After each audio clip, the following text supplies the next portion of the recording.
Hello and welcome to. Oh wait, shit. God damn it. All right. Hello and welcome to another episode of the Untitled Podcast. We are on episode 15, if I remember correctly. I'm actually surprised we've gotten to this point. For today's episode, we are interviewing and just overall talking to a artist or an artist, grammar, who's been making this, I guess, modern day plunderphonics vaporwave sort of style thing going on. And I think I have mentioned him in the last episode or the episode before. He goes by many names. He goes by Rybbon, he goes by tripleimg, he goes by windowlist. But today we're just gonna be calling him by either like windowlist Colin or as of recent with the stuff he's been making now, Mousetrapping. So what's going on, bro? What's up? I'm just chilling. It's early in the morning. I got my iced tea with me here. Hell yeah, dude. Yeah. But yeah, glad to be here on the podcast. Good to know that you're doing good. Yeah, because I've been wanting to do this for quite some time. I think ever since I've actually listened to I've Always Hated the Internet. Maybe a bit later, but I've Always Hated the Internet was definitely a very interesting album just to see how you kind of took the style of WWW, which is Christ's album, and just kind of amped it up in terms of layers, in terms Mhm. of just, I think overall how chaotic you could take this sound, in my personal opinion. Yeah, I was very heavily inspired by a lot of Christ's work. He's actually one of, I think, my number two biggest inspiration in music, next to One O Tricks Point Never at at number one. But yeah, I was very heavily inspired by WWW. I kind of was inspired by the sample choices of New Wounds. Um, but yeah, that's kind of like the formula I had going for I've Always Hated the Internet. That's actually very interesting to see that you were kind of inspired by One of Six Point Never. We are Mhm. gonna kind of dive more into inspirations to see if you have any more, because I do have a question that's actually talking about that. But Oh, for sure, yeah. I feel like to say that Christ is your number two inspiration under One of Tricks Point Never is very interesting, considering that Mhm. there's only ever been two, maybe more, but like two very well known sample based projects from One of Tricks Point Never, that being of course Replica and Echo Jams. And they are Mhm. very different compared to Oh yeah, the for sure. shit you make. But I think that's awesome though, overall. Yeah, because I'm a very big fan of R plus seven. That's personally, I think R plus seven and Replica are my two favorite One O Tricks albums. So those played a pretty big role in making just a lot of my music in general. Yeah, R+7. I actually need to re-listen to that album. I don't. It's a really good one. Yeah, I don't remember much of it. I think was there like a Nicki Minaj sample in there, from what I remember. I There might have been. I have no clue if there was for sure, but I wouldn't put it past Daniel to to throw that in there. You're right. Wait, he's. I'm sure he's like the type of dude to like sample a shit ton of things, so I wouldn't be Oh, surprised. for sure, yeah. Yeah. But anyway, let's get on to these questions that we have here.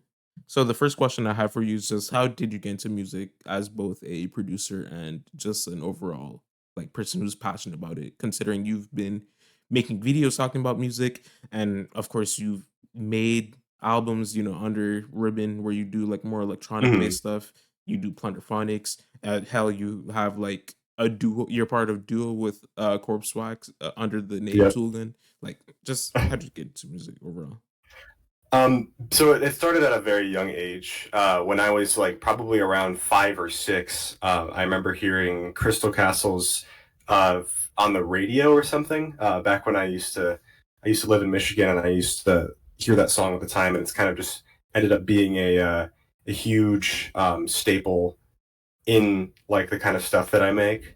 And then from then on, I've just been listening to more music. I listened to like a lot of Radiohead. I listened to a lot of other bands. And then in around 2017, 2018, I got like an app on my phone to start making music. And then from then on, it's kind of just been, I've met a lot of people who also make music. I've gotten into a lot of music scenes, and I spent a lot of time just producing and kind of finding a sound, and then I eventually got to where I am now. All right.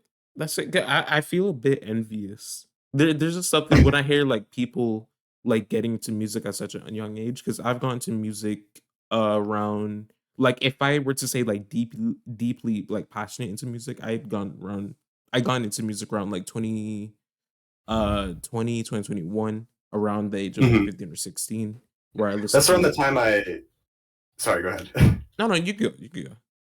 2020 to 2021 is around the time when I really kind of got into the internet music scene, because Mm, before then I had just been kind of collaborating with friends from school that had also made music. And then around 2020, I believe, like late 2020, early 2021, I met I met another artist just through a TikTok video, and after that, I had kind of joined like a lot of communities, and there was a record label that was made, and I was kind of on there for a while under the Rybbon name. And after like 2020 was when I was really into like the internet music scene, but before that, it was kind of just like on my own. awesome. Now, I don't know if you want to like go into like more detail on how you like started producing music, like how you got into start to like make electronic shit, or how Oh yeah, for you sure. like started producing shit like that. I mainly started because of I used to watch Andrew Huang's videos on YouTube a lot. Yeah. And I remember seeing these like really cool videos where he would basically ask like fans to send in like just clips of them doing some random thing or just making some kind of noise, and then he would take those videos and turn it into like a whole entire song. So I was really inspired by like that kind of sampling and like taking sounds from like just odd like just taking sounds from like odd places, and watching those, I got really into producing. That's kind of how I got into Ableton, was because that's the program that he used in all of his videos. And I started off by kind of just like getting sample packs off the internet and just throwing them together to try to make like some like little beats and stuff. And then eventually I kind of started to I guess experiment with like drum samples and taking like samples off of the internet and just kind of chopping them up. And after that, I had spent more time listening to artists in that same scene, like of course Christ and One Tricks Point Never, and that kind of got me into like the extremely sample based stuff.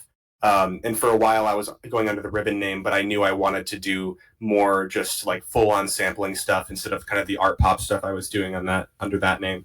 Mm, And then I kind of I made it was me and Corpse Wax had made Toolgun, and then that kind of just sprung out all of the all the sample stuff I've done in the past couple like months. that's awesome. Uh, I feel I kind of like going back to what you were saying about how you kind of sampled a lot of like weird things. That kind of reminds me of Mm-hmm. Venetian snares a bit, because Oh yeah, for sure. Yeah. if I remember correctly, he did like sample shit ton stuff like using a boombox, if I remember correctly. And I I thought do that was remember that. interesting. So I remember that his album "Songs About My Cats," if I remember correctly, was like sounds taken from like from his pets, if I remember correctly, if that's what it was. And that album is actually one of my it was another pretty big inspiration for me, just because of how insane it sounds coming from just like taking samples from just like sounds from around the house, like cats and stuff. If that's what it was, but I mhm. can't really remember fully. Yeah, understandable, understandable.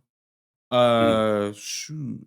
What made you want to start making the sort of genres that you like started to make? What made you want to start doing art pop or vaporwave, plunderphonics, etc., etc.? So for Plunderphonics, it was mainly I was really, really into the kind of like physical media side of it. I thought that like a lot of the kind of like in like the vaporwave scene and everything, the like cassette tapes and everything were super cool. They always looked really clean. They always had like these really interesting like like designs and stuff. And I was like, oh, that's really cool. And I loved like kind of the whole like look that the genre just had, and it like kind of just like looking back on like breakbit and stuff like that, the whole like community of people who kind of share the same interests, like even down to like making and watching YTPs, was just something that I was really, really like drawn to, in terms of that. And then the community, like I said, like playing shows, a lot of visual based stuff that is very up my alley as someone who does make YTPs, seeing all these like cool visuals that go along with music that almost look like YTPs, kind of. It was really like inspiring to me, and I really wanted to like kind of get into that community. And as for like art pop, I just really am like, I'm a huge fan of Dean Blunt, one of my favorite artists, as well as like Terza, and I've talked about them on my Windowless account, but Mikachu and the Shapes is another one of my very big inspirations. The books also could kind of fall into both art pop and plunderphonics, and that's like one of my favorite albums ever. But yeah, it's mainly the communities and the I guess like the traditions around the genres is what really draws me in, and kind of like what like it looked like in like the past, like how I mentioned with breakbit and stuff like that. That's definitely kind of what inspires me to make these genres. I love that. I love that a lot. It just so it kind of stemmed mainly from like the visual aesthetic, and it was like I'm, as someone who's really into graphic design, seeing a lot of the kind of design choices of like vaporwave albums and stuff it just really drew me in. I was like, oh, this is sick. Like a lot of Death Dynamic Shroud album covers are absolutely amazing. Even, and then of course like the stuff that Christ does with the more kind of simple, just like slap an image on a white background, also kind of drew me into that style of like kind of more minimal-ish plunderphonic stuff. But yeah, there's something about the New Wounds album cover. It's just like, despite how exactly, yeah, like goddamn.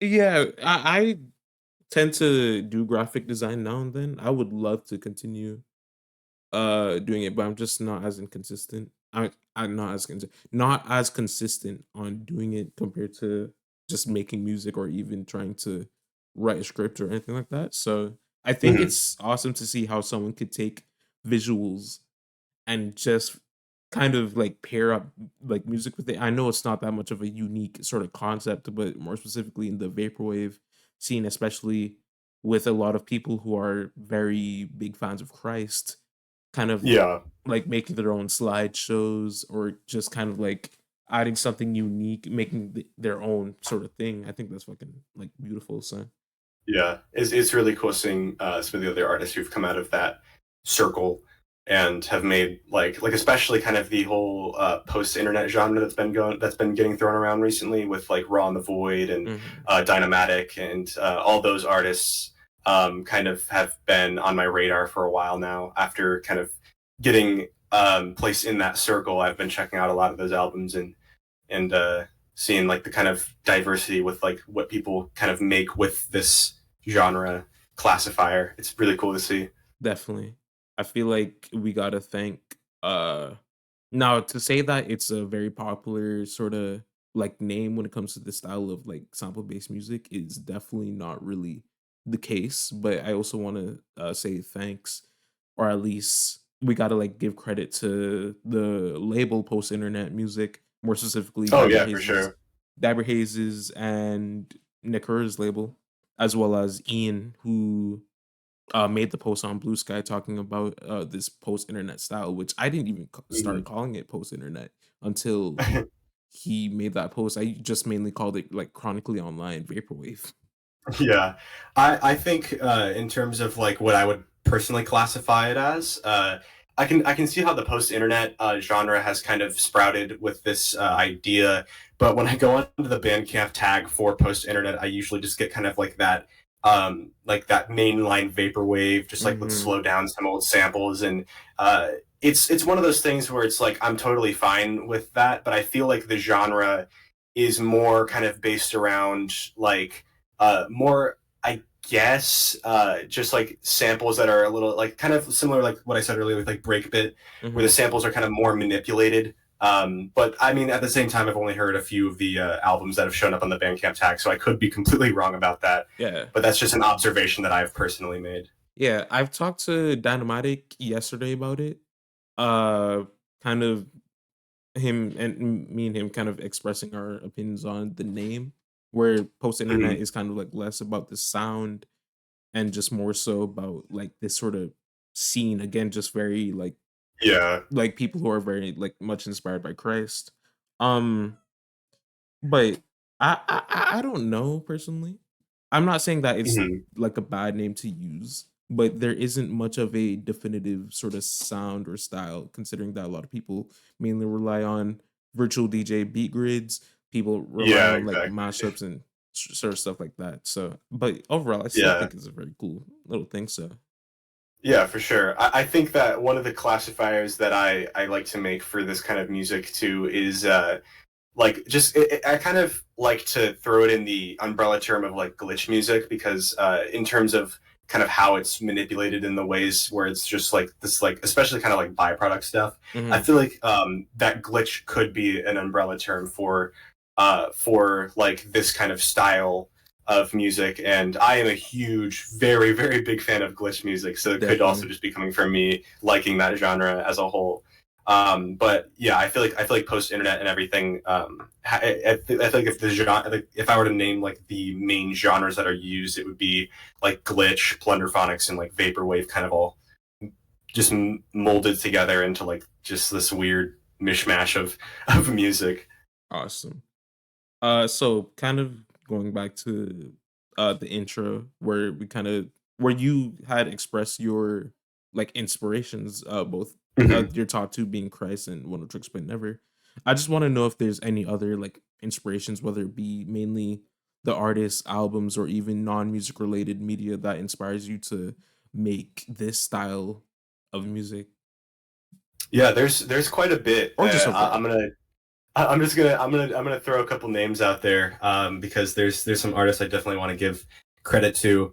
But so like I said, One Tricks Point Never and Christ, of course, two of my biggest inspirations. But in that same kind of like top five list, I have Audrey, who is an artist that I have just recently been like really getting into like all of her stuff. But her style of like sampling and sample choices and just like the whole like kind of theme that she has with most of her albums either being the most the most insane looking album cover ever or just like a photo of like a landscape. Very, very inspiring album cover wise. And the music is always, you're either going to get the best, like, kind of slowcore shoegaze album, or you're going to get just some sound collage, like insane, just all like across, like all over the place. And very, very big inspiration to me. And I honestly think I did. I don't know where I would be if I hadn't found any of Audrey's stuff. And then Autechre is another big inspiration of mine. I've been a huge fan of Autechre for a while now. Just like their whole visual style as well, and the kind of sound that they have has drawn me in, drew me in a lot. And then finally for like music, I guess Actress is another really big inspiration of mine because just like the textures that are made on a lot of Actress albums and kind of like the drums and how like just they sound so like gritty and and like really like rough and just like punchy. But then in terms of like other artists, so some video artists that are kind of like YTP, but I guess more visual art. I want to give a shout out to False Flesh. I've actually done a couple. I actually did a YTP tennis with False Flesh, otherwise known by their music name as Pullflower. Really, really good stuff too. Um, but their way of kind of take like a lot of their visuals are just like old camcorder or like photos that are just taken on a whim, kind of thrown together along with music and just a lot of visuals is super inspiring.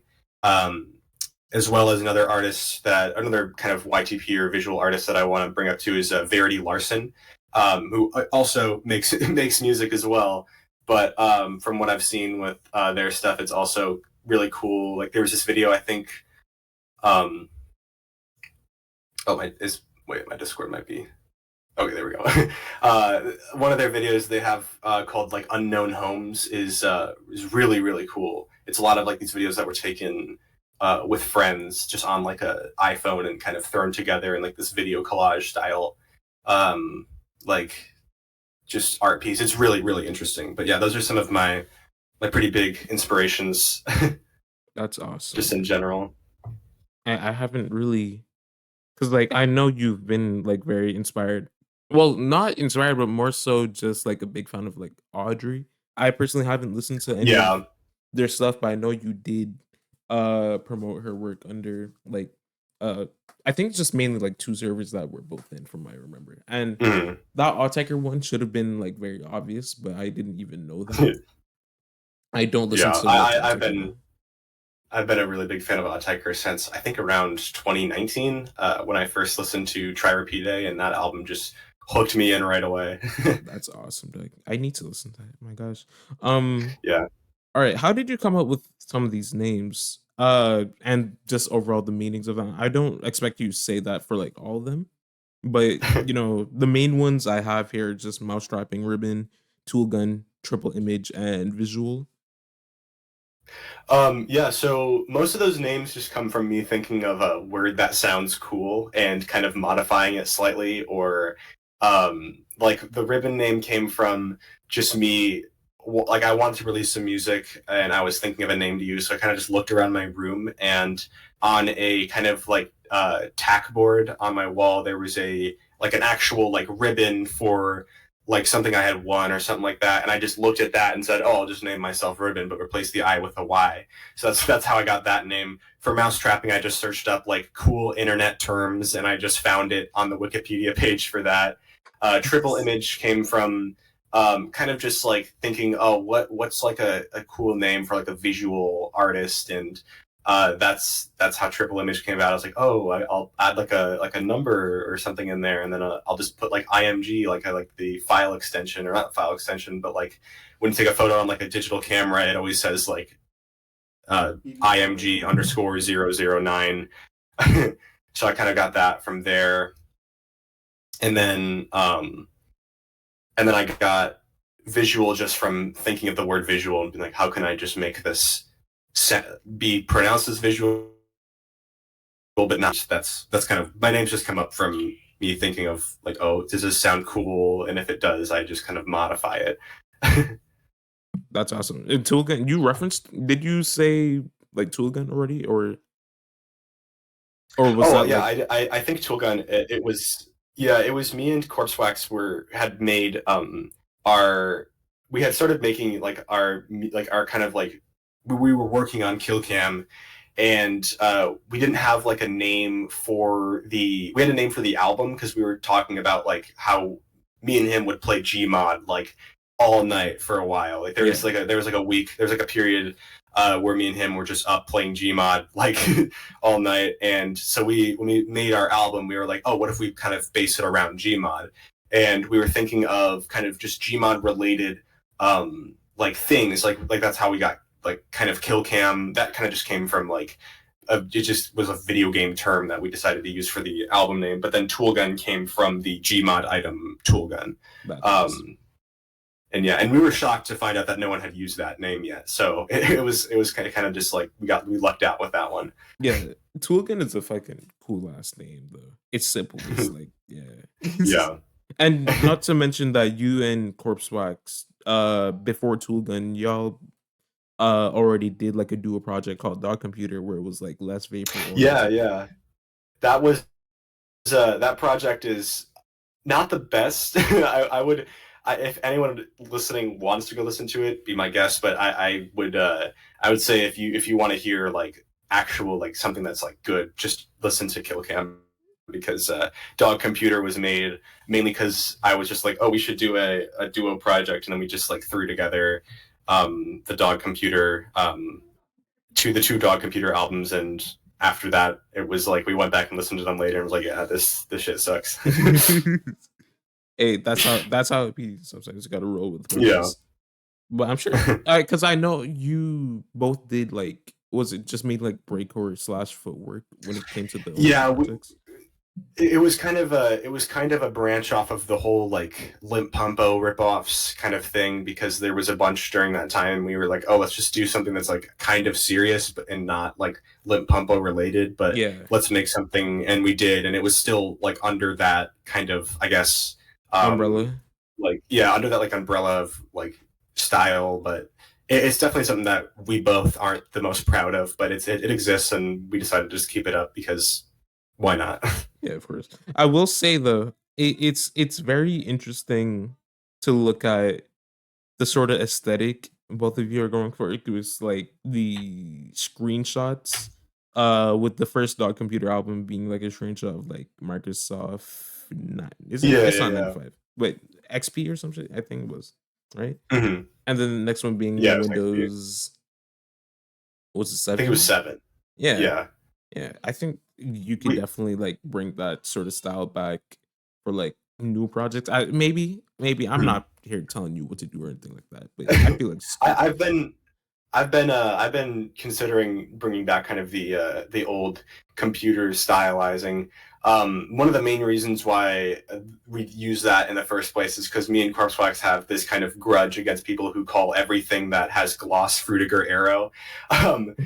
We kind of had multiple times when we've seen like people say this is so Frutiger Arrow, and it's just like it's so over exaggerated to the point where it's like this is just not Yeah. Frutiger Arrow, because that was like corporations trying to be futuristic back in like the early 2000s, and people are kind of just seeing it as, oh, water and fruit is Frutiger Arrow. But at the same time, it's also not my place to kind of like mention it, because Hmm.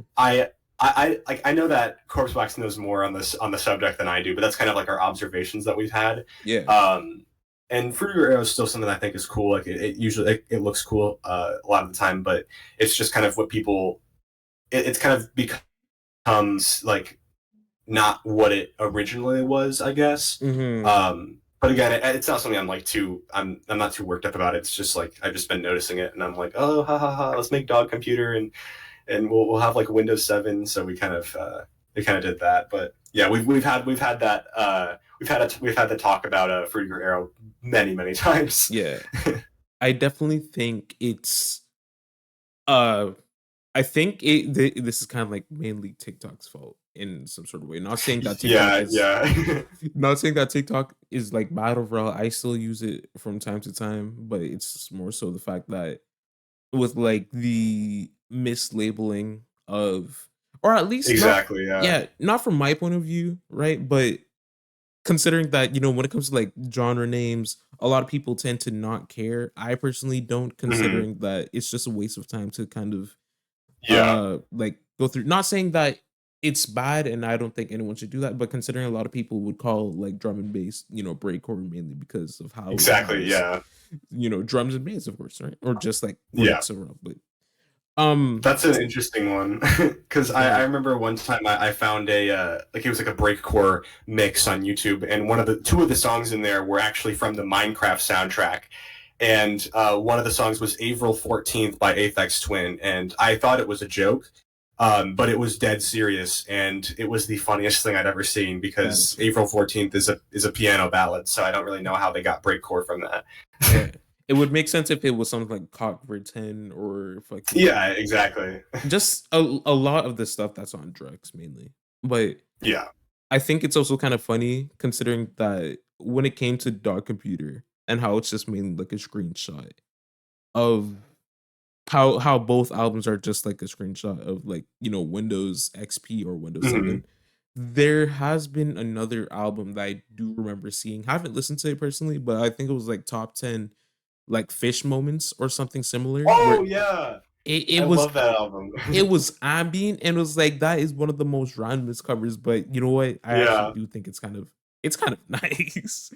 I remember finding that album because I was gonna do a video on my Windows account where I was gonna like there was an album of the year list that was like just some of the weirdest albums ever made, and it was like all these albums that had like that were just like, oh, this whole album's are songs about Judy Hopps from Zootopia or something like that. And I found that it was like top 10 fish moments, and I was like, that's a funny cover. It's probably like some shit post though.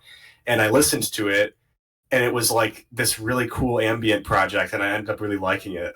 That's awesome. Just kind of like making a project that's just very unserious and turning it into something serious. Exactly, yeah. I think there has been like some examples where it's like someone making something that was totally unserious, but then later on they would be like, you know what, I could make this something serious. I wish I had an example, Yeah. but I think it just like slipped away right when I was thinking of it, or just whatever. Also, how did you come up I with windowless? Oh wait, go ahead. Go ahead. Oh, I was gonna mention back to like the thing that happened. That it started out as not being serious and became serious. Mm. I have a fun story about my record label that I run. That actually was supposed to be a joke label before I kind of just turned it into a serious label. It was originally to be kind of a branch off of the push to talk to push label that I had, Mm-hmm. or that me and a couple people ran, and I wanted to kind of make an offshoot of that, but then it ended up not going through, and I just decided, you know what, I'm just going to turn this into an actual label. So that's kind of how that happened. Awesome. But to the answering the windowless question, that it was kind of that used to be my old YTP name. There was three. There was the one I originally went by was Xyloswing, which Mm-hmm. is I that name I've kind of completely retired from, and I don't want to be associated with it because I was like still I don't even think I was a preteen when I made that account, and I was extremely just like I was just doing things that a kid would do. I didn't really understand that. I would like uh, have like these parasocial relationships with like other YT peers and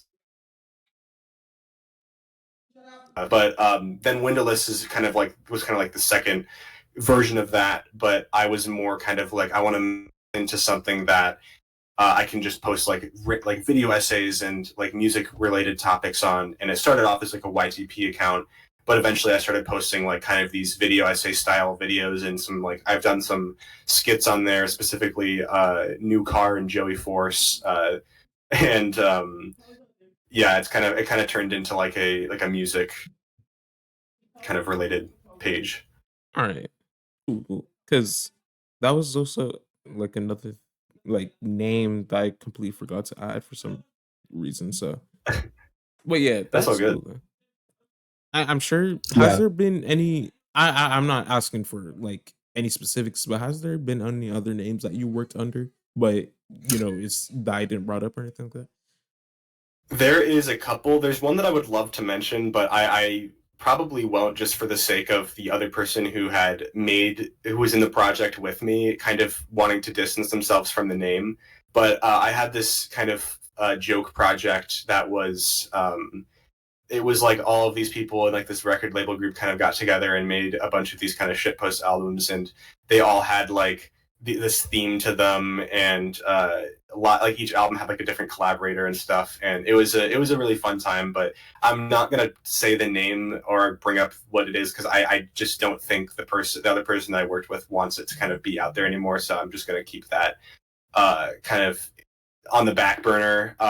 But other names that I went under a joke name called Premature Myth Customer, which was with a couple of my friends, and we had this theme of albums called the Big Trolling Album, and basically we would just open up Ableton, make the most horrid beats ever, and then scream over them, trying to like rap, and and it was really fun.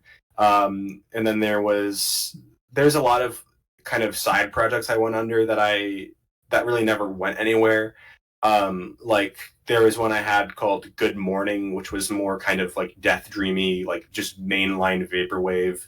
The first name I ever went under was Mid Liquid, which I think there's still some albums under that name up on Spotify, and I wouldn't recommend listening to them, but it's like it's up, it's on the internet, so I might as well just bring it up.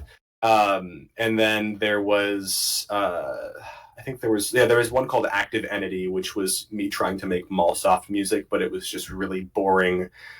No manipulation, just slowed down old kind of 80s samples. I just went on YouTube and looked up 80s vaporwave samples and just grabbed stuff from playlists and threw it into FL Studio, slowed it down a little bit, and then just called it a day.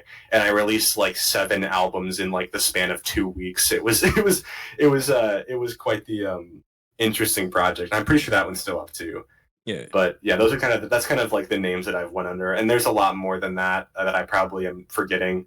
There was one that I released like 2 albums on called Turner OC, and there was one that had like a two edition tape run, and they both got sold surprisingly, and that was another name I went under. But yeah, those are most of the names I've kind of went under, and then also and there's also the band that I'm in, District Forgotten, but Yeah. yeah, that's kind of like my the band that I'm in. It's like post hardcore kind of emo style music. I remember I listened to the For Departing For episode of the of your podcast, and I remember that there was kind of mention of like emo music, and I was kind of like, oh, that's sick. I'm in an emo band, so Yeah. I think I completely. I swore I had. No, yeah, I do have a question that's kind of like relating to that, but it's also kind of like Mhm. relating to your solo projects.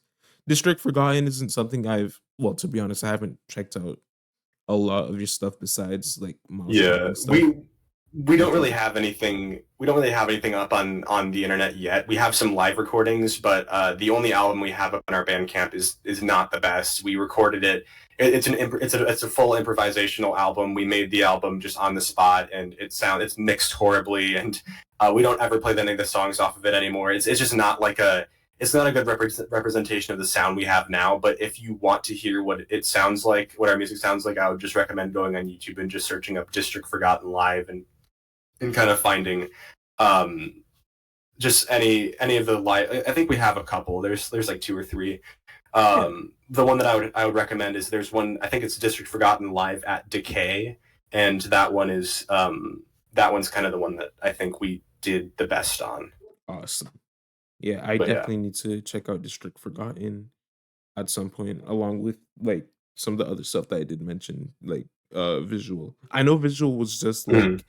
visual was like before Mousetrapping, except it was like more glitch hop, like oriented. Yeah, it was kind of just my SoundCloud page for where I would just like kind of drop random tracks that I made just when I was bored. It was heavily inspired by kind of what Corpse Wax was doing around that time too, with like his whole soul hop style. And I Yeah, was like, oh, I want to make stuff like that too. And I kind of did. I kind of didn't. I would classify it. I wouldn't classify it as soul hop now, but back when I was making it, I was. It's kind of more just like beat tape style stuff. And it was kind of just it was just a little project I had where I just kind of dropped a couple of tracks on it that I thought were cool, and then I made like 2 compilation albums. One of which I still regret using a AI picture for. I don't know why I did, and it I'm probably gonna end up changing it because it's just not. I don't fuck with AI at all, and I don't know why I did that, but if you don't mind me asking, which project is it a on your Bandcamp? visual. No, Yeah, is it it's under the visual name. okay? Is it on Bandcamp or is it only on SoundCloud? It's on Bandcamp. It's just kind of a compilation of some of the songs I've released. There's 2. I think there's one called Vision, and then there's one National Park. And I'm thinking of probably privating them soon. So I'll give it like a month or 2. So people who, if anyone is listening and they decide they want to go and download the albums, I'm totally fine with that because it's not like the songs are going to be gone. They're still on my SoundCloud, but Yeah. just like the kind of albums, I'll just leave up for a little while before taking them down. Did you use a AI photo for National Park? I did, yeah. I don't remember what I did. I think I was just because I had gotten access to the Dolly systems, and I was like, oh, I'm gonna do something cool, and then I made that and was like, oh, I'll make it an album cover. But then I later on I'm like, why the hell did I do that? Like, Yeah. I okay, yeah, I definitely that's crazy because that shit does not look AI, but at the same time, knowing how much AI has been improving, it's not really all that surprising. But yeah. holy shit, dude. All right. But considering what you said about like privating them soon, I do actually really want to download these and like listen to them. Also, I know Yeah. that there's a bootleg of one of of like your music that I made as well, Mhm. just for the fuck of it.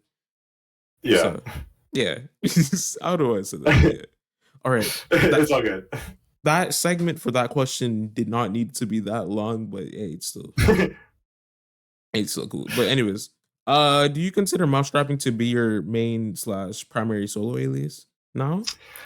Yeah, I've been trying to kind of shift my attention to the Mousetrapping alias because the Rybbon name I've had for a long time now, and I've kind of there's a lot of music on there that I just don't really like anymore. And I mean, I'm in like with the Rybbon name, I'm in like a really good community. I'm on a really awesome label. Shout out Friends House Records. Shout out CC.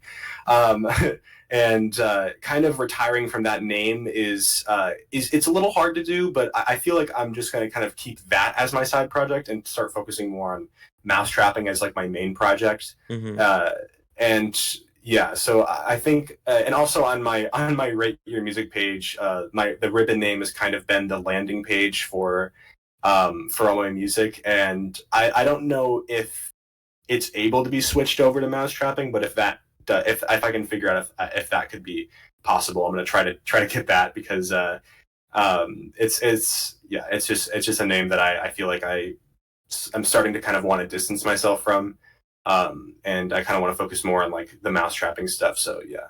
Completely understandable. Yes. Uh, okay. How's the process of making music under like the different aliases? And I know you could just, if you can, you could like probably categorize like anything that is like plunder related into one, as opposed to like your Mhm. like original like compositions and shit like that. Yeah. I think for the Ribbon project, I usually try to come up with a melody or I come up with like a kind of a pattern, either in my head or I kind of like sing it into my notes app or I write it on guitar, and then I'll kind of transfer that over to like an actual composition, and then I'll kind of just throw in other instruments and all that kind of stuff. And it's mainly all original. All the Ribbon stuff is original. I think, especially the most recent couple albums. Oh, you might be able to hear my two dogs barking, but um, but yeah, my Ribbon project is like the most. There's one that's just named after my full name, and then there was the kind of B-sides mini album I put out called Moto Runner, and those albums are kind of like what how it's just me kind of like making some ideas and just building off of them. And those albums are all original stuff. My first ever Plunderphonics album is actually under the Ribbon name. It's called Cuts, and it's kind of like a New Wounds ish inspired album. But it's not the best thing ever, but it exists. But yeah, and then for Plunderphonics, it usually stems from me finding a song that I like I think the first song I made for Mousetrapping was 18 plus, and I kind of had just been listening to a lot of Overmono and One Tricks Point Never and Mr. Wazo, and I remember hearing the like I remember I was really into the track Ezra off the Garden of Delete, and I kind of wanted to like mash that up, and I just threw in three samples from those songs, and then I kind of tried to like pitch shift them to the right key, like all the same key, and then I like chopped them up into like this collage style, and that's mainly kind of what I do is I'll think of a song that I like, I'll drop it into the timeline, and then I'll try to find songs with either the same key or I try to find songs that are very textural, like kind of drum based, rather than having like more like vocals or anything or any other instruments. That's why Actress's stuff is really prominent in a lot of my work because it's more focused on like drum textures and like sound design. So I like to kind of throw in a lot of those. But yeah, it mainly just stems from finding songs in my music library that kind of go together and then trying to like mix them together. Yeah, that is. I still, because I did definitely like attempt to try and do some sort of like mashup style Mhm. vapor, and I just ended up failing. But I definitely do still want to try and kind of do that at some point. Kind of work more on Yeah. that. Uh, Especially considering a lot of like people in the Christ server have some sort of like similar like taste in music. Not only when it comes to like vaporwave, but a lot of them tend to like listen to French house or like not future Yeah, funk, yeah, but definitely just I don't know. It's I can't really explain it, right? But just yeah. mainly Mhm. like a certain sort of uh like place in the electronic music sphere, really. But yeah, Yeah. Like most of the stuff of business casual that I've been kind of seeing is kind of more of like this like future funk style thing. But as of recently, I've seen more of these kind of interesting like plunderphonics, like kind of mashup albums, like specifically The Vision by Billion Dollar Mind and that was a good one. the School of the Americas album. I've been seeing this kind of like resurgence of like what business casual had in the past. Like I could name it like Hyphy Skaterbox, another one of my inspirations there. Mhm. But Hyphy Skaterbox and like Sea of Dogs, which are the same artist, but oh well. And like Active Presence's stuff is also, I'm really heavily inspired by some of that. But yeah, seeing kind of like this cool, like, I guess, resurgence of like what business casual was back when it kind of around like the time when it first started, like that kind of like little corner where it was all these cool like experimental like just more kind of like glitchy albums. Seeing that kind of coming back a little bit is really cool to see. Awesome. Have you experimented with any other vaporwave or sample based subgenres aside from what you're doing now? I know you did mention Mallsoft at some point. Yeah, I did do some like Mallsoft style kind of I was like just really into like just vaporwave as a whole back when I kind of first found out about the genre. And nowadays I am not the biggest fan of like mainline vaporwave. Like I mentioned this in the Christ server a while ago, and it kind of got people's heads turning. But I've never really been the biggest fan of I'll Try Living Like This, which is surprising. Very. I just never was able. I was never able to kind of get into that album. I guess. I mean, I definitely appreciate it. It's a really well produced album. I understand why people love it so much, but just me personally, it kind of just like is a blur. Like when I listen to it, it kind of just like blurs together. There's a couple standouts, but to me personally, I feel like that album just kind of blurs together. And as someone who kind of likes a lot of like just insane, crazy noises happening all the time, I more like kind of shift towards like N Rails stuff, like especially Delete Yourself. That new album is really good. But I think just with a couple of more listens of I'll Try Living Like This, I'm hoping that it will click for me at some point. Okay. But as of like right now, it's just an album that I kind of I appreciate it. I like that people love it, and but just for me, I just never have really been the biggest fan of it. Yeah, But definitely. I do see it like clicking with you at some point. And I was gonna ask yeah, you if there is do you think there is gonna be a point in time where it does click? But I I definitely think don't yeah, think so. I think there'll definitely be a point when that album does click for me. I just feel like my mindset on like like kind of vaporwave has been very linear. It's I feel like most vaporwave kind of just blurs together and sounds the same, but at the same time, it's like there's a lot of like some of the albums are that are like that were made before the genre really got to like the point it is now are albums that are like I kind of have to just realize these were like the first of their kind, and that's kind of what like that's kind of what I've been trying to do when I listen to stuff like Floral Shop and I'll Try Living Like This. One of my favorites is actually Echo Jams. I did really enjoy Echo Jams, but as of like other vaporwave projects, like a lot of the Cat System Corp stuff and News at 11, I've just never really been able to get into them because I like to like have stuff happening all over the place, and you can kind of hear it in my music. I like to kind of switch up the samples all the time. Like specifically in WebDriver, there's a lot of songs where segments only last like 20 to 30 seconds before switching up into something new. But yeah, like I said earlier, I want to give a shout out to NRail's most recent album, Delete Yourself. I think that is a really, really good example of kind of I guess the vaporwave subgenre that I'm into, like where it's more kind of textural, and like Blank Banshee could also be a good example of that as well. I did really like that. I think Faith in Persona by Dynamic Shroud. That album I really liked. That one clicked with me on first listen. But yeah, I'm kind of just more into like the I like it when vaporwave albums tend to experiment just a lot more with like what vaporwave can be, and Definitely. that's kind of something that I look for. Like when I find an album, like especially like with Christ stuff too, it's very like Deep Dark Trench is such an amazing album because it experiments really well with kind of sample based stuff and like a concept album. And I ended up not really being the biggest fan of AD because that one was kind of going to more like the basic vaporwave kind of roots. Same with Frasier Wave and 7 Years Later. I wasn't really a big fan of those either, but Understandable. I still enjoy them. Yeah.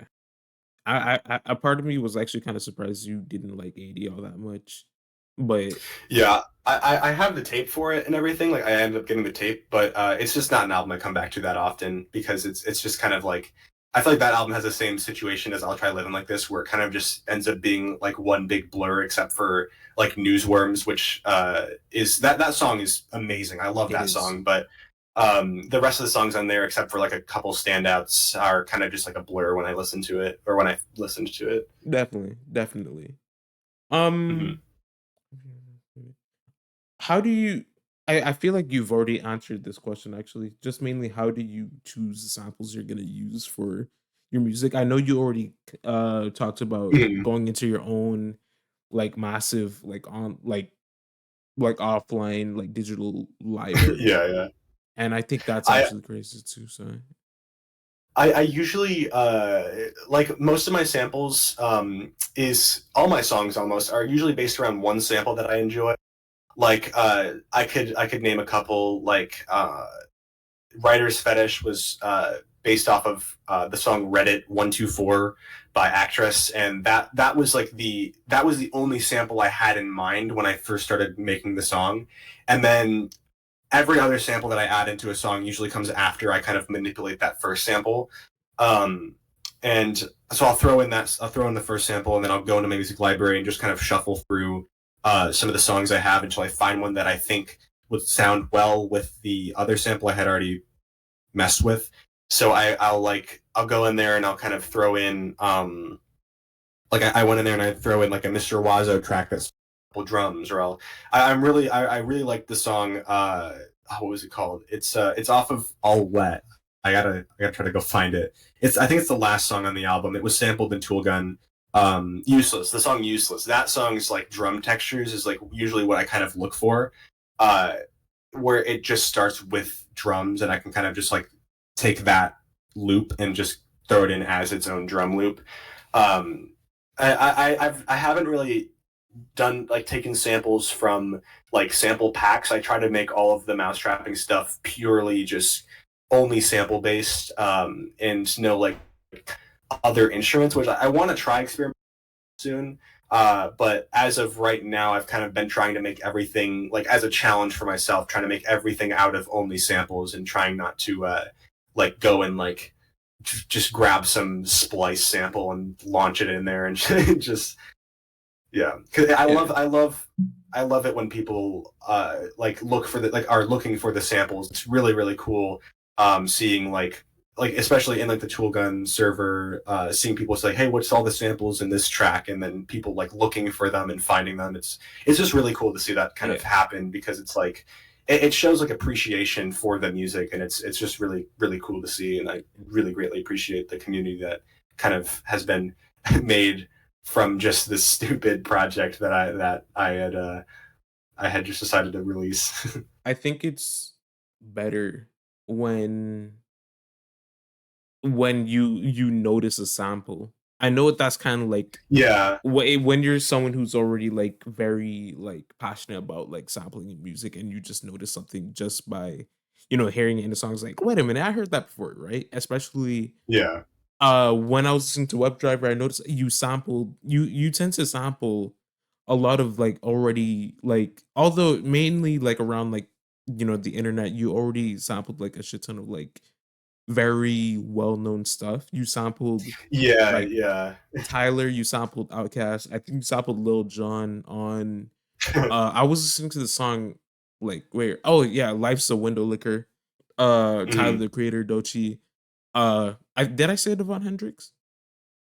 You didn't, but I did Okay. sample the Von Hendrix, and I think Dragon Counterpoint was a song I sampled that in. Yeah, Devon Hendrix so much was actually Hmm. fucking like awesome.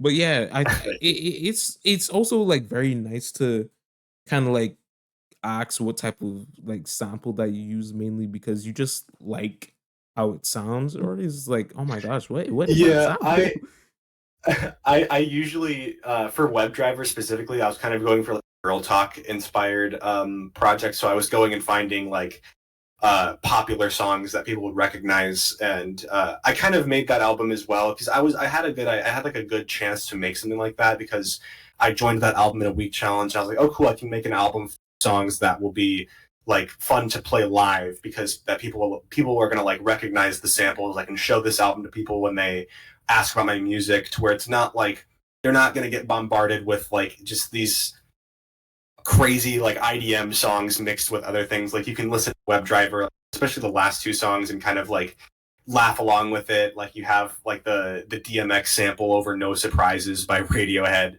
and you have like Soulja Boy over Tame Impala and Arcade Fire. So it's kind of like just fun to like show people. And I'm hoping to play like a live show soon in like person and play a lot of songs from WebDriver because it's just fun seeing the reactions of people when they hear like LMFAO's Shots playing over like Girlfriend's Brobocop, which is like an emo song. It's just really fun seeing people like how they kind of react to that. It's awesome, Doug.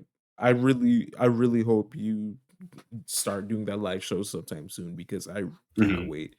I won't be Yeah. there in person because God knows I'm on the other side of the globe, but I really would love to see that Yeah, happen at some point soon. I've been thinking of live streaming when I do my shows because it's one of those things where I the main reason why I play my like my live shows is just to like excuse me, just to kind of um like Plus, just to see people like enjoying the music, and I don't want to like put uh people who don't live in like where I like in like the US or like around where I live. I don't want to put them like behind a wall kind of being like, oh, you can't see this. I want everyone to kind of be able to go and enjoy the stuff I put together from anywhere in the world. So that's why I think for most of my, or most if not all of my live shows, I'm going to try to stream them live so people can still watch from wherever they're at, of because course. it's one of those, like I want to play like IRL shows, but I'll definitely try to I'll try to squeeze my way into some URL shows as well because I think those would be pretty cool to do. Real. Some of the what are some of the fave samples that you use? Like you could like list like 5 samples that you would Oh, mention.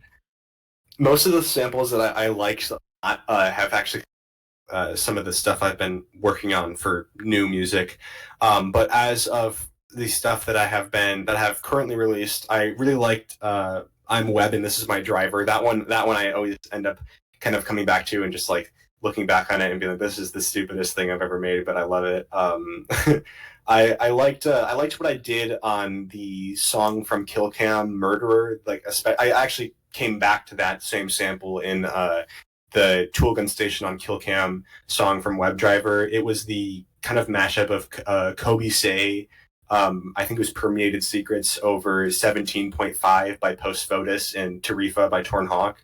Kind of that specific mashup there, I really liked that. All this mainly all the samples from circa 1985, I think that was the name of it. I think it was All the samples 83. from that song. 83, yeah. All the samples from that song, I liked how that one ended up sounding, and also 18 plus. I really liked kind of how the samples on that one ended up sounding with the way I kind of chopped them up, because it's got like a really cool like swing to it. But those are kind of the main, like those are like the 4 songs that I could name that I really. Oh yeah, and then F25 too. F25 off of Killcam was a really fun one as well. But yeah, those are the songs that I'm personally really proud of. Awesome. How how like easy or difficult is it to balance your solo stuff compared to some of the stuff you do with like friends or just collaborations overall? Like how do you balance mousetrapping with something like Toolgun or District Forgotten? It's mainly one of those things where District Forgotten, we kind of have like a schedule for when we want to practice, and we have like a schedule for when we play shows. So in between that time, I kind of work on my solo stuff. Uh, so I'm usually either working on District Forgotten stuff or I'm working on Mousetrapping stuff. And for Toolgun, as of recently, it's been kind of quiet. There hasn't really been much happening in terms of that. There's a couple songs that we have like not really ready to release, but we have some ideas. But the Kill Cam album that was before I had even had the Mousetrapping name, and that was kind of when District Forgotten was on a little bit of a hiatus, so we were able to get that done, and spend a lot of time kind of focusing on that.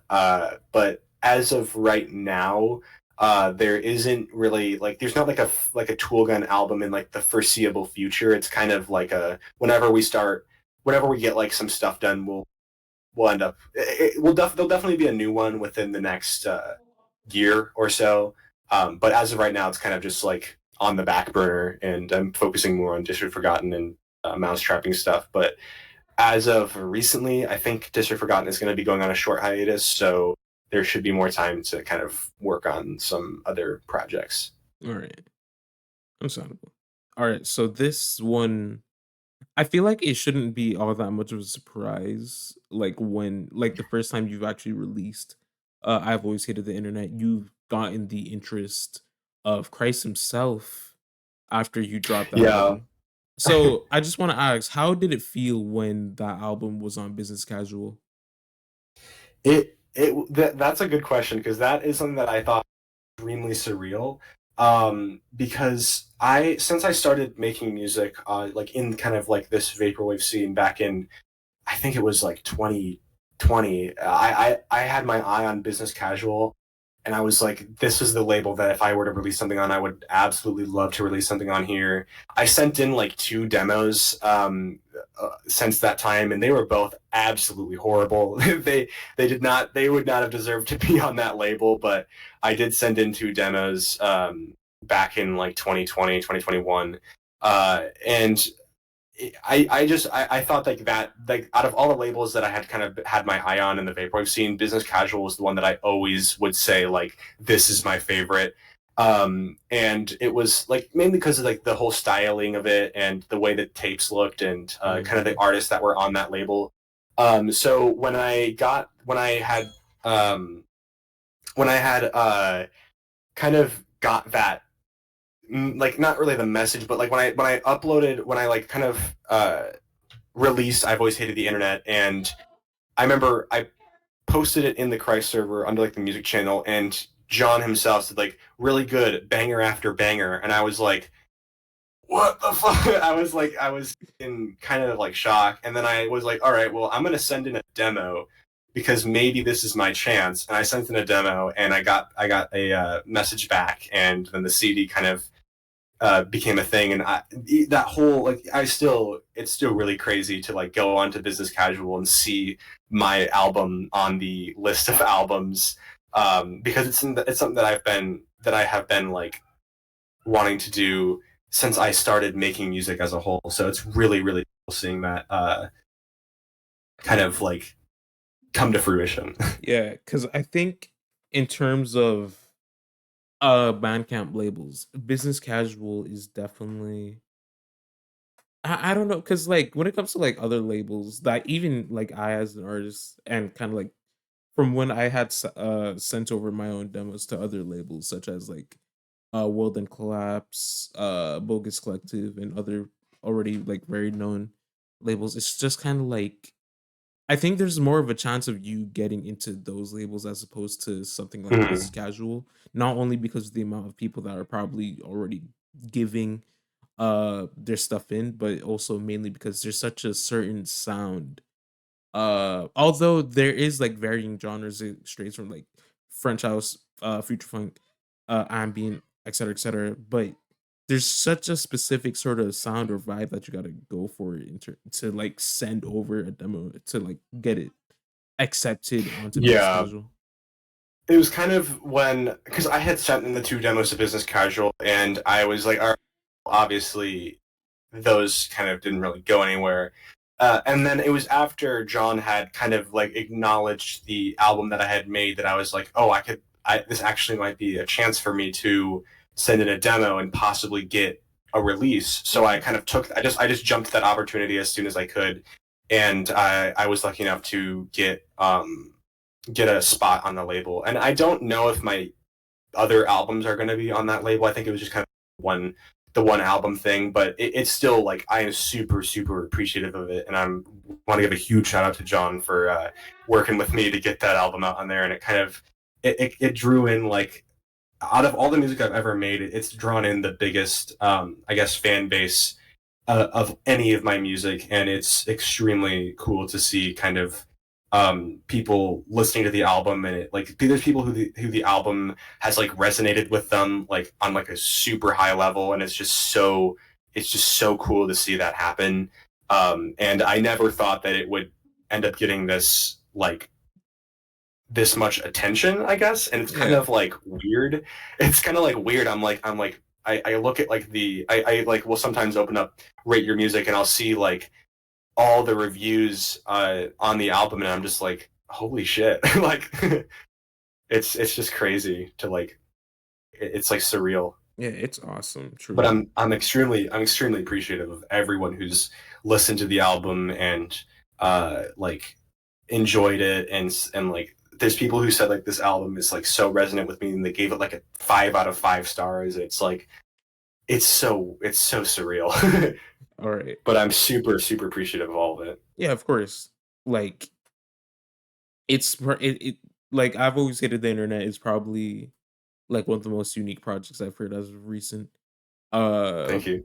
no problem. And to see somewhat of a community kind of like thrive not only when it comes to like people liking your music but also making stuff similar to that. I know there Hmm. has been a couple of releases that came out recently that you could say is kind of like similar. I think Blank Waves Can Nostalgia is a project I really want to listen to, but I am aware of that being somewhat similar to your style or with the mashup of Yeah, Vapor. So it's so crazy like seeing people send demos and saying that this is a Mousetrapping inspired demo, and I'm like, whoa, like what? I'm like, what? it's awesome. Like it's like it's crazy because like I'm inspired by like other artists like Christ and Audrey and that kind of stuff, and seeing people who are inspired by what I'm making is like it's just so it's like so cool because I'm like my music is to a point where people are hearing it and they're like they want to make something that sounds like that, because for the longest time especially under my Rybbon name, I had more kind of I had more fans than I had listeners. Hmm. Like there was people who would get like really hyped that I was releasing an album, and they'd be like, "Oh, I'm super happy to," like they would be like excited that I was releasing, but then the album would come out and no one would actually listen to it. It would just kind of like the build up, people would be like excited for it, and then it would drop, and then there would be just radio silence, and like no one would like really, I guess, listen to the album. So being after releasing I've Always Hated the Internet, and seeing people like actually kind of listen to it and like give feedback and make reviews, good or bad feedback, it's just so cool.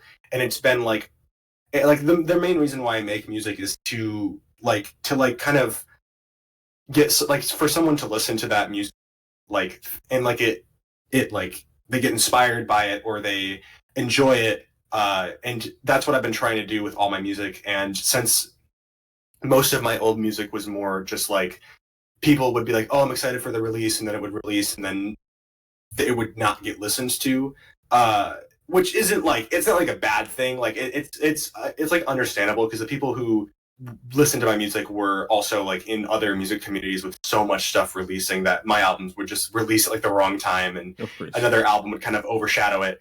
But it's just really cool seeing other people like kind of listening to my music and like being like and like responding to like it and like giving feedback and ranking it and like saying like and like leaving comments and talking about the album. It's just like this is crazy. It's and it sounds like I don't want it to sound narcissistic, but it's just really cool seeing people like enjoying the music and listening to like my music and like just having a have like and just like reviewing it or like giving feedback. It's really really cool. Of course. Of course. I don't feel I don't think you should sound or like you should have some sort of feeling of like narcissism when actually saying that, because I feel Mhm. like that goes with like everyone who just started out and is Yeah, yeah, genuinely surprised when people started listening to the stuff. Shit, I even yeah. felt like that when I started making shit. So Like it's one of those things because it's like I've been since I started. I've just been like I never wanted like I don't want like fame. I don't want like money. I just want people to listen to the music. Like that's of all I course, really want to happen. And seeing people willingly send like money like it's like for like when people buy the digital album and they send like $10 and it's like you don't need to give me that much money. I just want you to listen to the music. Like it's name your price for a reason. I don't want to pay for the music. I just want them to like enjoy it. of course, And seeing people like just send like literal money just because they like the music is so like it's like really like it's like a more than like a thank you. It's like, oh my gosh, this person likes the music so much that they're literally giving up money for it. And I'm like, you don't need to do that. Like I wish I could give them money back because I don't need that. It's like it's just so it's just like really like insane. it is. It is though. All right. So Mhm. uh considering that I know you have some stuff that uh that you got to do very soon, and Mhm. so after this last question I don't think we'll be able to like talk for a bit, but if you want we can do another episode sometime in the future. I have like a couple of other recording sessions that I need to get through, but we could definitely do another episode where Yeah. we both talk for a bit about like albums that we love and shit like that. So I do have a little bit of time. I actually just got I got a message my friend saying that we're gonna just like end up going a little bit later. So I do have a little bit more I time now, don't. but yeah. I'm trying to do something as well. So not to say that I Okay, don't okay, want yeah. Oh, to. it's all good. It's all Yeah, good. not to say that I don't want to talk. I would love to talk, but we could do this at another time, different episode. Yeah, Maybe of course, of hell, course. hell, next Sunday could work. I'm not sure, but either way. But for this last question, I just want to ask if you have any plans that you'd be interested in sharing to the audience, whether it be whether if you want to or not. You don't have to. You could just say no and then say, all right, that's the end of the episode. The most I could say is that there is a new Mousetrapping album in the works. It's around, I guess, like 40-50% done. It's there's already some. I'm not gonna say where to find it, but there are some I guess I'll say clues around kind of my Bandcamp page that do relate to this new project. But I'm not going to give any other information other out than that.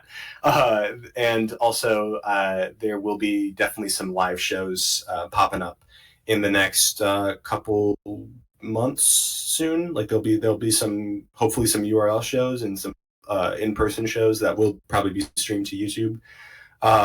But yeah, there's some cool stuff happening with the project that's going to be coming out soon. There's a couple collabs that might happen. I'm not gonna like say with who, but there are possibly some collabs that will pop up here and there.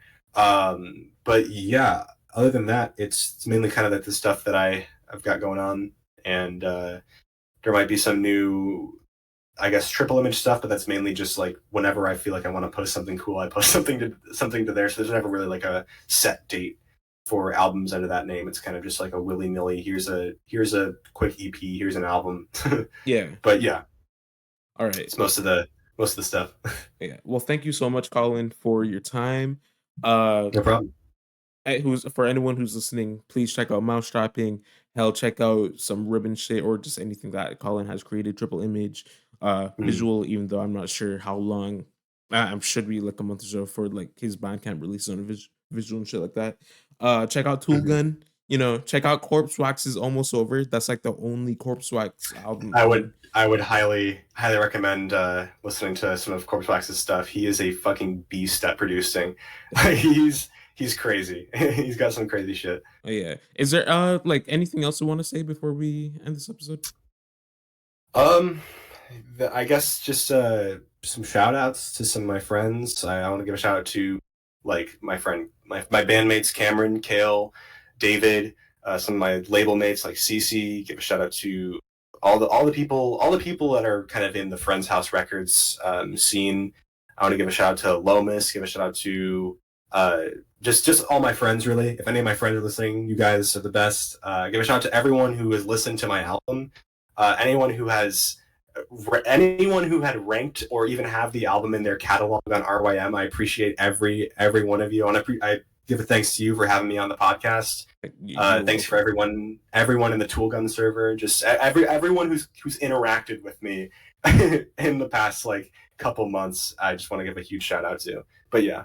Yeah, you're welcome. But at the same time, it's more of a pleasure for you to actually hop on here and just talk about, well, just whatever's going on with you. Again, I hope we could actually like talk more at a later date. Yeah, for sure. So I'm definitely gonna talk to you about that like after this. But yeah, for those who are watching, listening, whatever the hell, thank y'all so much. Once again, please check out Mousetrapping and a lot of other like Colin stuff, even his YouTube channel Windowless, where he does very interesting like stuff when he talks about like music. He does reviews, he does like these videos. Hell, he just talks about whatever the fuck, right? But yeah, thank you so much, man. For those listening, thank y'all. And yeah, see y'all later. Peace. See you.